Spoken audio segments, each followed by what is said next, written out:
Why people pull away when things get serious, psychology explained. Everything was going well and the conversations were easy, the connection felt real, and then suddenly, they started pulling away. Less texts, less effort, less presence. One minute it feels like you're building something, the next it feels like you're losing them. And the confusing part, nothing bad actually happened. No big argument, no clear reason, just distance. So what changed? Now obviously this doesn't apply to everyone, but it happens more often than people admit, and once you understand the psychology behind it, you'll never look at these situations the same way again. Before we get into it, if you enjoy content that breaks down real human behavior and modern dating dynamics, consider subscribing. This channel is for people trying to actually understand what's going on out here. Chapter 1. When it stops being casual. At the beginning, everything feels light. There's no pressure, no expectations, no labels. You're just enjoying each other's company. But then something shifts. The conversations get deeper. The connection becomes more consistent. The idea of this could be something serious starts to form, and that's where things change. Because casual is easy. Casual doesn't demand anything. Casual doesn't ask you to show up fully. Serious requires emotional presence, consistency, accountability, and not everyone is ready for that transition, even if they thought they were. So what feels like pulling away is sometimes just someone realizing this is becoming real. Chapter 2. Fear of losing freedom. One of the biggest unspoken fears in modern dating is this. What happens to my life if this becomes serious? People start thinking, will I lose my independence? Will I have to change my routine? Will I be accountable to someone all the time? And even if they like you, that thought alone can feel overwhelming. It's almost ironic. They want connection, but they also want freedom. And when those two start to collide, some people instinctively step back.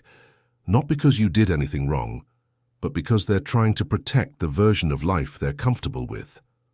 Chapter 3. The fear of vulnerability. The deeper things get, the more someone has to open up. And opening up means risk. Because now it's not just about fun conversations anymore. It's about being seen, being known, being emotionally exposed. And for someone who's been hurt before, that's not exciting. It's dangerous. So instead of moving forward, they pull back.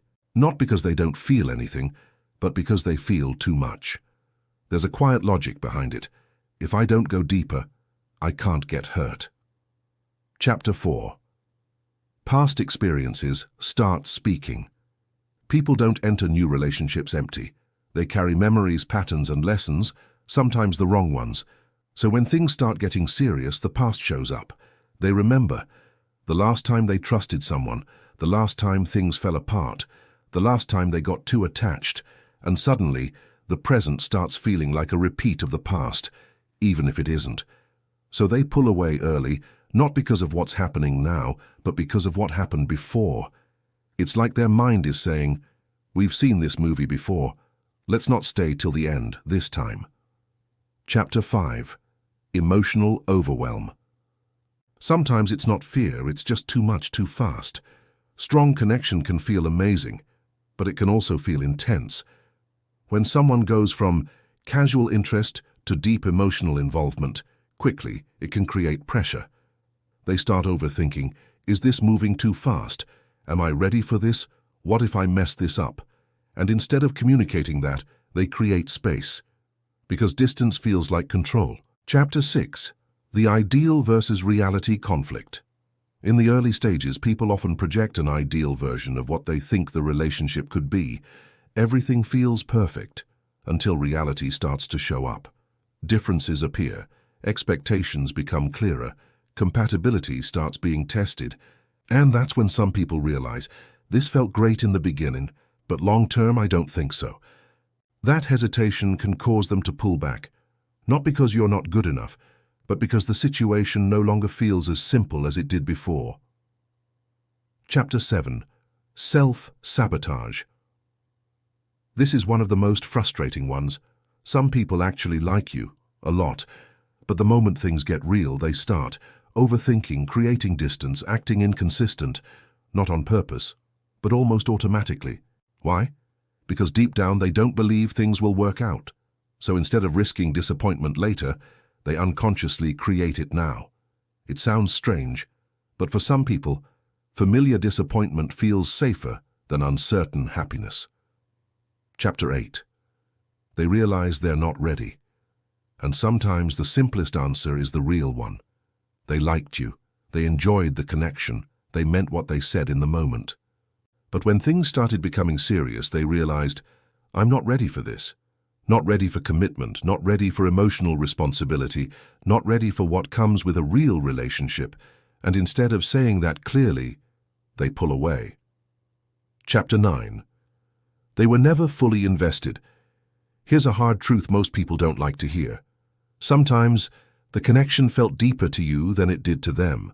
They enjoyed your company. They liked talking to you. They were present in the moment. But emotionally, they never fully committed to the idea of you. So when things start getting serious, there's nothing strong enough holding them in place. To you, it feels like, why are they changing? To them, it feels like, this is going further than I intended. And instead of explaining that clearly, they create distance. Not because something went wrong, but because they were never as invested as it seemed. Chapter 10. They found another option. Now this one is uncomfortable, but it's real. In modern dating, people rarely operate in isolation. There are often multiple conversations, multiple options, multiple possibilities. So when things start getting serious with one person, another option might reappear, become more appealing, or simply feel easier. And instead of navigating that honestly, some people quietly shift their attention. You start noticing slower replies, less enthusiasm, less consistency. Not because they suddenly changed as a person, but because their focus changed. It's not always about you being not enough. Sometimes it's just about someone choosing what feels easier or more aligned for them in that moment. Still doesn't make it feel any better, though. Conclusion. So why do people pull away when things get serious? It's not always about losing interest. It's not always about you. Sometimes it's fear, sometimes it's timing. Sometimes it's emotional baggage. And sometimes it's just someone realizing they're not ready for what they thought they wanted. That's the reality of modern dating. It's not just about connection, it's about readiness. Because you can meet the right person and still be in the wrong place mentally. If you found this interesting, let me know in the comments. Have you ever experienced someone pulling away when things were going well? And don't forget to like, subscribe, and share if you enjoy content that actually breaks down how people think and behave in relationships. Thanks for watching and see you in the next one.